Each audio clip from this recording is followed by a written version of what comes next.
예, 안녕하십니까. 네, 만나서 반갑습니다. 우리가 저번 시간부터 칠지작법, 칠지공양에 대해서 공부하고 있습니다. 그래서 칠지작법, 그리고 혹은 칠지공양 몇 가지? 7가지 복덕과 지혜를 닦는 법 해서 칠지작법. 어떻게 다 기억나세요? 7가지? 예, 노트에다 쓰셨죠? 예, 그래서 첫째가 뭐라고 했죠? 예경, 예배, 예경, 절하기. 둘째가 뭐라고 했죠? 공양 올리기. 세 번째가 참회하기. 네 번째가 수의. 수의가 다른 사람의 공덕을 함께 따라서 기뻐하는 것을 수의라고 합니다. 수의. 그 다음에 5번째가 청법, 법을 청하다. 그 다음에 6번째가 소청주세, 부처님께서 세상에 오래 머무르시기를 부처님께 발언합니다. 부처님께서 세상에 오래 머무르셔서 널리 중생들을 제도해 주십시오 라고 청을 올리는 것, 그걸 소청주세. 그 다음에 마지막 7번째, 아주 중요하다고 했죠? 뭐라고 했죠? 회양이라고 말씀을 드렸습니다. 그래서 이 7가지를 우리가 잘 기억해 두면 좋을 것 같아요. 그래서 저번 시간에 우리가 예경, 절하는 그런 공덕에 대해서 말씀을 드렸습니다. 그래서 우리가 절을 할 때 부처님께 절을 올리는 것 자체가, 정성스러운 마음으로 부처님께 절을 올리는 것 자체가 엄청나게 공덕이 쌓이게 된다. 그리고 스님, 제가 무릎이 아프고 관절이 아프고 몸이 좋지 않습니다 라는 분들은 큰 절을 올리지 못하고 그냥 합장반배, 정성스럽고 공경하는 마음으로 부처님을 향해서 합장반배를 하는 것만으로도 무엇이 쌓인다? 공덕이 쌓이게 된다. 그리고 심지어는 합장반배를 할 수 없는 상황에서라도 마음으로 부처님을 떠오르고 부처님을 향해서 공경하는 마음으로 부처님을 향해서 이제 예경하고 부처님에 대한 어떤 진실한 마음을 일으키는 것만으로도 공덕이 쌓일 수 있다라는 걸 명심하시기 바랍니다. 그래서 실제로 옛날 큰 스님들 법문을 보면 이런 내용이 나와요. 부처님께 절을 올리면 큰 공덕을 받는다. 그러면 여기서 이제 2번째, 이런 질문을 던집니다. 2번째로 하신 말씀이, 자, 첫 번째, 부처님께 절을 올리면 큰 공덕을 받는다. 그러면 2번째, 상상으로, 실제로 몸으로 절하는 게 아니라 상상으로 부처님의 모습을 떠오르고 부처님께 절을 하는 모습을 상상하면 공덕이 있겠느냐 없겠느냐? 있을까요 없을까요? 있죠. 있다고 했습니다. 단 어떤 마음이 갖춰지면? 공경하는 마음이 갖춰지면. 그래서 예경이라고 할 때 우리가 예배 공경, 예배하고, 예배는 절하다라는 뜻이거든요. 그래서 이제 공경하는 마음을 일으키는 거예요. 그래서 공경하는 마음을 가지고 부처님의 모습을 떠올리면서 부처님께 절을 올리면 그냥 상상하는 것만으로도 공덕이 쌓인대요. 그러니까 여러분들이 108배를 해야 되는데 막 무릎이 아프고 너무 몸이 아프고 몸이 안 좋다. 그럼 뭐 하면 돼요? 상상으로 부처님한테 108배 하는 거 상상하시면 공덕이 쌓인다는 거예요. 제가 해봤을까요? 안 해봤을까요? 해봤죠. 또 누워서 해봤어요. 절하기가 싫어서 누워가지고 아유 공덕이 똑같다는데 누워서 부처님의 모습을 떠오르고 법당에서 제가 실제로 살아계신 부처님 앞에서 절을 하는 걸 이렇게 상상해 본 적이 있었거든요. 근데 여러분 108배 하는 거 계속 상상하는 것도 엄청 힘들어요. 요새 애들 말로 빡세요 진짜. 108번을 부처님의 모습을 상상하면서 부처님 앞에서 108번 절하는 모습을 생생하게 상상하려는 것 자체가 엄청 힘들더라고요. 해봤는데 그거 좀 하고 나면 108배 채우지도 않았는데 단계 엄청 땡겨요. 왜 그럴까요? 예?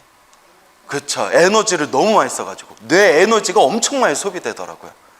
부처님을 상상하면서 부처님께 절을 올리는 것도 공덕이 쌓이게 된다. 근데 그것도 쉬운 게 아니더라.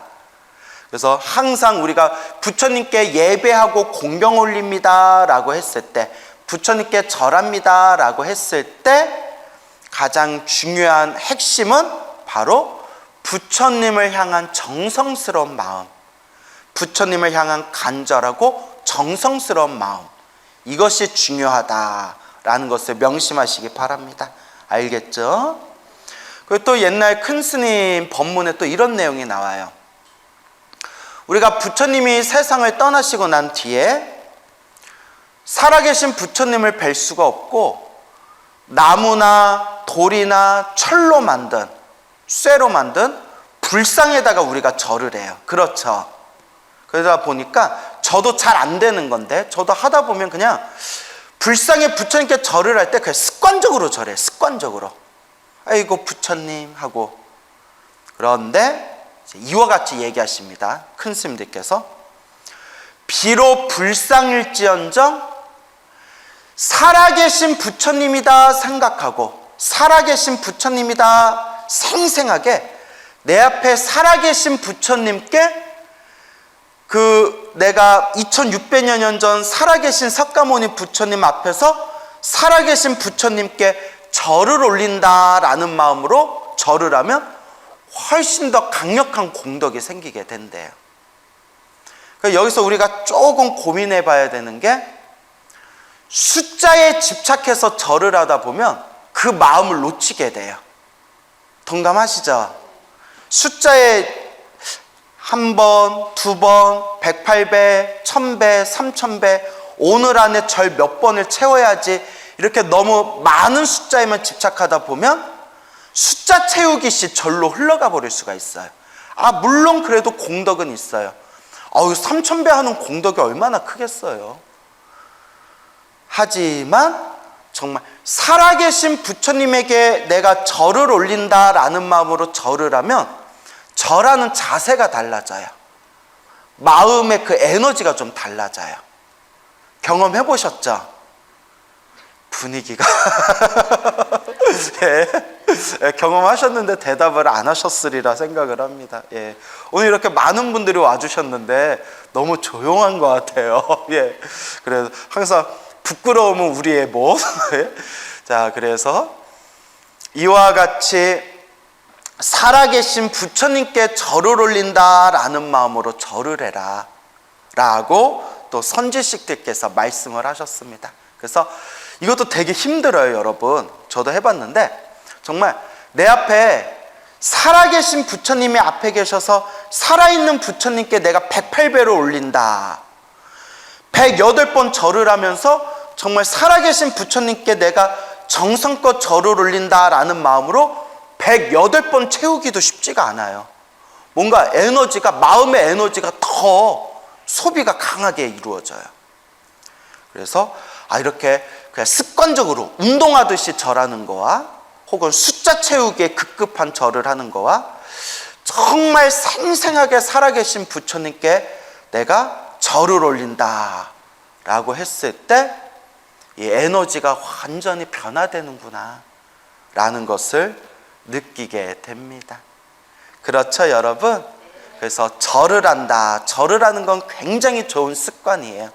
우리의 공덕을 엄청나게 쌓아주는 그런 강력한 방법 중에 하나가 바로 절약입니다. 근데 어떤 분이 이런 질문을 한 적이 있었어요.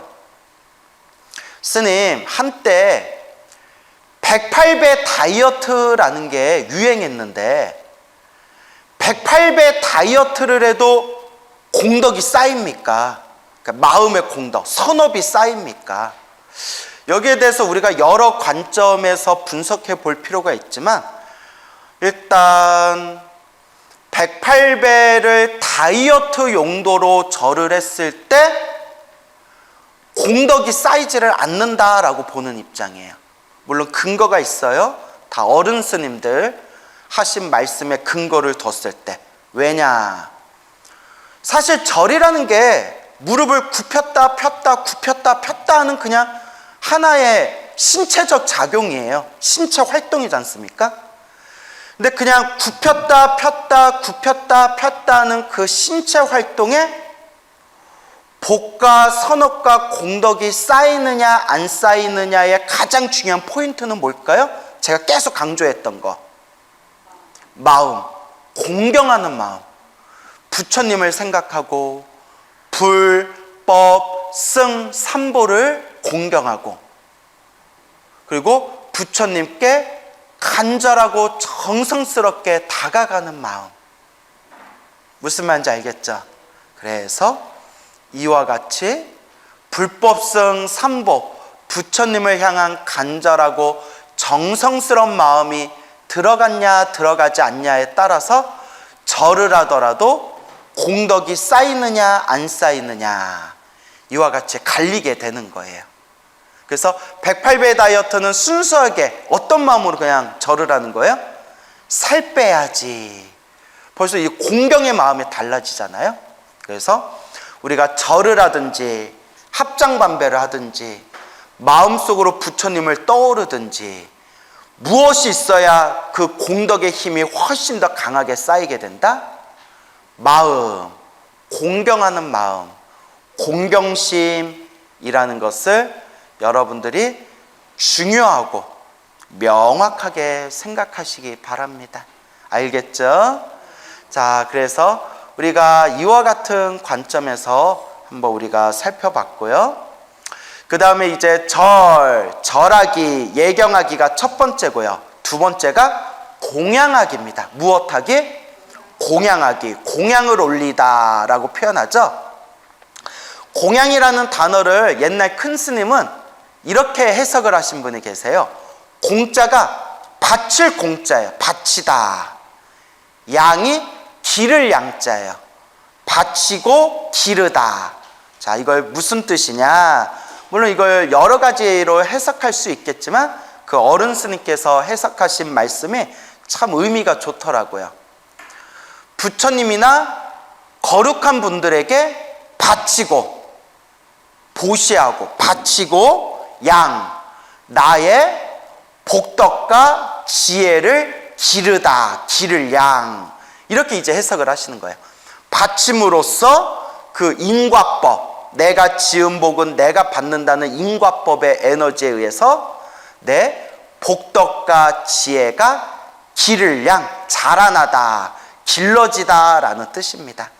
그래서 이 공양이라고 했을 때 공양이 뭐 올리다, 바치다, 주다 라는 뜻이 있어요. 그래서 불교에서 우리가 평상시에 쓰는 용어 중에서 공양하고 거의 비슷한 뜻을 가진 단어가 하나 있습니다. 뭘까요? 뭘 것 같아요? 맞아요. 보시. 헌공. 맞아요. 헌공도 맞아요. 네, 헌공. 바치련, 그 다음에 공양 올리다 할 때 공양. 헌공도 맞아요. 근데 제가 물어봤을 때 제가 생각한 답은 보시. 맞아요. 보시도 베풀다 라는 뜻이 있거든요. 공양 올리다, 베풀다. 공양, 보시 다 같은 뜻으로 쓰일 수 있지만 우리가 일상에서 사용할 때 약간 뉘앙스가 다른 것 같아요. 보시는 위로 아래로 널리 베푼다는 뜻이에요. 널리 베푼다. 그러니까 위에다 올리든 밑에다 주든 위아래로 널리 베풀다 라는 뜻이 강하고 공양은 조금 뉘앙스가 나보다 위에 있는 존재에게 올리다라는 의미가 좀 더 강해요. 어떻게 무슨 말인지 아시겠죠? 그래서 보시는 위 아래 상관없이 그냥 다 베풀다라는 뜻이 강하고, 공양이란 단어는 베풀기는 베푸는데 약간 나보다 위에 있는 존재에게 올리다라는 그런 존칭의 뜻이 더 강한 것 같아요. 그래서 우리가 공양, 보시가 궁극적으로는 그냥 비슷한 그런 똑같은 의미를 가지고 있다라고 생각해도 무방합니다. 그래서 육바라밀 중에서 우리 중생이 부처가 되는 6가지 수행법 중에 육바라밀, 대승불교에서 가장 중요한 수행이지 않습니까? 보시, 지계, 인요, 정진, 선정, 지혜라는 반야지혜라는 육바라밀을 이야기했을 때, 육바라밀의 첫 번째가 뭐예요? 보시.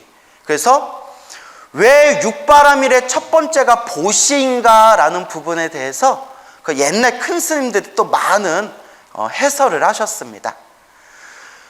보시가 첫 번째의 이유는 2가지 뜻이 있대. 크게 여러 이제 의미가 있지만 크게 2가지 의미로 살펴볼 수가 있는데, 첫째가 우리가 깨달음을 얻고 우리가 성불하기 위해서는 지혜와 깨달음을 얻어야 되고, 지혜와 깨달음을 얻기 위해서는 좋은 스승, 좋은 도반, 좋은 도량, 수행할 수 있는 좋은 환경과 여건을 가져야 된다. 그런 좋은 환경과 여건도 결국 누구 복이다? 자기 복이라는 거예요. 즉 복이 있어야 수행할 수도 있고, 복이 있어야 수행하고 성불할 수가 있다. 결국 우리 중생이 살아가는, 혹은 수행자가 수행을 하는 데 있어서 가장 중요한 밑바탕이 바로 복이다. 복을 짓는 첫걸음이 보시에서 시작된다는 거예요. 내가 가지고 있는 것을 베품으로써 내 복의 그릇, 내 복의 창고가 더 풍요로워진다는 거예요. 그래서 복이라는 관점에서 복이 있어야 우리가 수행을 하고 깨달음을 얻을 수 있고, 복이 있어야 우리가 성불의 경지까지 갈 수 있고, 내가 복이 있어야 중생들을 제도할 수가 있다. 복 짓는 첫걸음이 어디서 시작된다? 보시에서 시작된다라는 거예요. 그래서 육바라밀의 첫 번째가 보시다. 그러니까 복이 엄청 중요해요. 그래서 제가 항상 우리 불자님들에게 늘 복을 지어라, 선업을 쌓아라, 항상 제가 당부하는 거잖아요. 근데 명심하세요. 복지어라, 복지어라 라고 늘 여러분께 말씀드리지만 이건 제 얘기가 아니에요. 다 어디에 근거를 두고 얘기하는 거예요? 경전. 저는 이렇게 여러분들한테 농담 따먹게 하거나 혹은 책에 나와 있는 큰 스님들 불교서라 그런 내용 빼고는 제가 하는 강의의 내용은 다 부처님 경전에 근거를 두고 얘기하는 거예요. 그렇기 때문에 복을 짓는 첫걸음이 보시가 되는 거다. 여러분도 복이 있으니까 이번 생에 사람으로 태어난 거예요. 동감하십니까? 복이 있으니까 또 무엇도 만난 거예요? 부처님 법도 만난 거예요. 복이 있으니까 또 좋은 분들의 강의를 듣고 법문을 듣고 부처님의 말씀을 공부할 수가 있는 거예요. 그래서 항상 이 복이라는 것을 늘 마음에 되새기고, 그냥 나 하나 잘 먹고 잘 살자는 마음으로 복을 짓는 것이 아니라 위 없는 깨달음을 얻고 모든 중생을 제도하기 위해서라도 뭐가 있어야 된다? 복이 있어야 된다. 복과 선업과 공덕의 힘이 있어야 된다 라는 걸 꼭 명심하시기 바랍니다. 그래서 어떤 분이 이런 질문을 하셨어요. 스님, 절에 가서 불상을 보면 부처님은, 우리 앞에 계신 부처님은 저렇게 그냥 가사 옷 하나 딱 걸치고 저렇게 소박하고 검소한 모습으로 딱 앉아 계시는데, 왜 부처님 옆에 서 있는 수많은 보살님들은 모자도 왕관같이 엄청 화려한 모자 쓰고 있고, 목걸이에 팔찌에 온몸에 막 이런 아름다운 액세서리 걸치고 있고, 불교 탱화를 보면 보살님들이 입고 있는 옷이 엄청나게 화려한 무슨 옛날 중국 한나라 시대 때 무슨 그런 화려한 드레스 같은 거 입고 있고. 아니, 우리 불교의 가르침이 무소유의 가르침인데 왜 보살님들은, 대승불교의 보살님들은 저렇게 화려한 모습으로 저렇게 몸을 치장하십니까? 라고 질문하는 분이 있었어요. 제가 아주 중요한 질문이다, 질문을 잘했다라고 말씀을 드렸어요. 왜냐? 이런 내용이 이미 옛날 책에 다 나와요.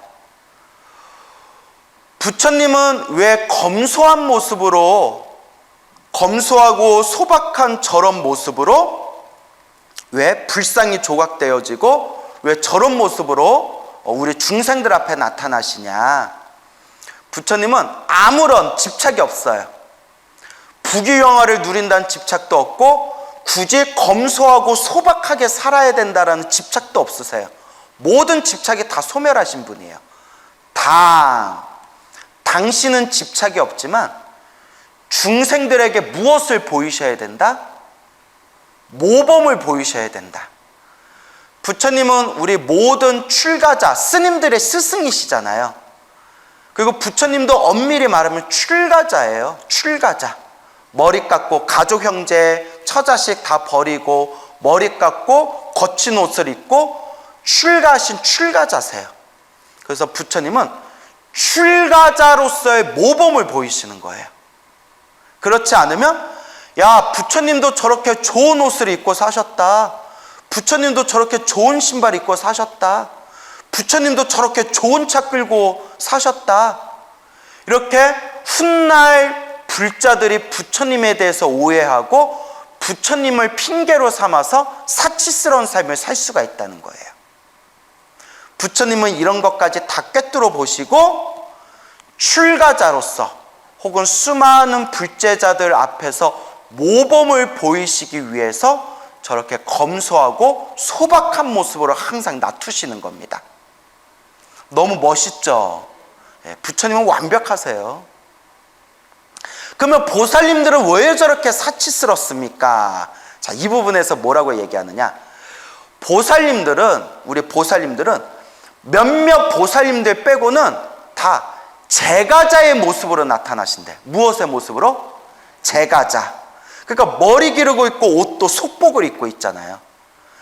출가자의 모습으로 세상에 출현하신 대표적인 보살님이 누굴까요? 예, 맞아요. 맞추셨어요. 예, 지장보살님. 빡빡 깎은, 파르라니 깎은 삭발머리에 주장자를 들고 이렇게 불상을 조성하잖아요. 그 외에 대부분의 보살님들은 머리에 보석이 박혀있는 모자를 쓰시고 화려한 옷을 입으시고 화려한 보석 같은 걸 몸에 치장하시는 그런 제가자, 가정생활을 하는 제가자의 모습으로 세상에 출현하셔요. 근데 여기서 이제 중요한 게, 그러면 왜 그런 모습으로 세상에 출현하시느냐? 당신들은 아무런 집착이 없어요. 관세음보살, 지장보살, 문수보살, 보현보살, 대세지보살 같은 이 위대한 보살님들이 재물에 대한 집착이 있어서 명품 두르는 걸 좋아하셔. 이래버리면 불교 무너지는 거예요. 관세음보살님은 샤넬 좋아하시고 대세지보살님은 또 유명한 게 뭐 있나요? 예? 예? 루이비통 좋아하셔. 이렇게 해버리면 이거 골치 아파지는 거예요. 자, 수많은 대승의 보살님들이 화려한 모습으로 출현하시는 이유가 당신들은 집착이 없지만 중생들은 눈에 보이고 귀에 들리는 거에 집착한다는 거예요. 그래서 눈으로 보이고 귀에 들리는 거에 집착하는 중생들 앞에서 일부러, 자, 따라해 보세요. 복덕장엄. 복덕이 엄청 많은 모습을 꾸며서 중생들 앞에서 나타나신다는 거예요. 그걸 복덕장엄이라고 불러요. 아주 복이 많은 모습으로 중생들 앞에 놔두시고, 보살님들께서는 수없는 윤회의 세월 동안 중생들을 자유자재로 제도할 수 있는 엄청난 복을 쌓고 왔다라는 의미가 되겠습니다. 아시겠죠? 그래서 복덕장엄이라고 불리게 됩니다. 알겠습니까? 그래서 복덕장엄. 그래서 여러분 법화경의 관세음보살 보문품 보면 중요한 내용이 나와요. 많은 분들이 관음경 읽으면서 이 부분을 놓치는데, 그때 무진이 보살이 관세음보살님의 덕에 대해서 들은 뒤에 자기가 가지고 있는 그 보석을 빼가지고 누구에게 공양 올리는 내용이 나와요? 관세음보살님에게 공양 올리는 내용이 나오잖아요. 보셨어요? 안 보셨어요? 보셨죠?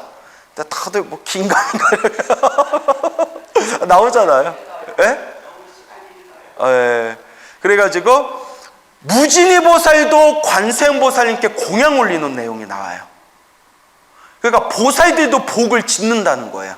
보살들도 복을 짓는데, 무진이 보살이 엄청나게 큰 보살이에요. 오죽하면 무진이 경이라는 인도 불교에서 중요하게 여기는 경전이 있어요.